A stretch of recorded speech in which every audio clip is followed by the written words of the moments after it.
اللهم صل وسلم وبارك عليك يا سيدنا محمد حبيبي يا رسول الله. بصوا له القاس، جبت له القاس بقى عشان اخزنه. جايباه بكام يا تيتا؟ جايباه ب30 جنيه اهو. والقاس اهي لسه قطع البتاع بتاعتها اهي، مدوره اهي. هاتوا القاسيه المدوره الجميله كده، القاسيه مدوره كده وجميله وتكون لونها بينك. انا لسه مقطعه لسه مقطعه اهي، شوفها اهي، تكون لونها بينك كده. انا قطعتها اهي. خزنه بقى. عن نفسي بغسله، وكل واحد وليه حريه رأي في الحاجه اللي هو بيعملها.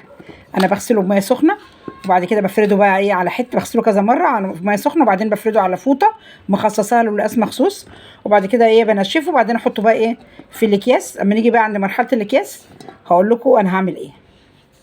صباحكم فل وهنا يا حبايب قلبي تيتا. الله يسعدكم ويسعد ايامكم يا رب. كل حد بيحط لي لايك. غسلت له القاس مرتين 3 4 بميه فايره لحد ما الماده اللي فيه اللي هي المزملقه دي تنزل منه. وبعدين فرشت له الفوطه اهي. الفوطه دي بغسلها واشيلها للقاس مخصوص واحطها عليه. بصوا اهي ناشفه زي الفل اهي وجميله اهي. عملتها بقى اهي الاكياس، وطلعت الكيس، طلعت من الكيس الهواء وحطيتها فيه اهو. تقعد سنه معاكي ما يجرالهاش اي حاجه خالص. هنعبي بقى الباقي ده.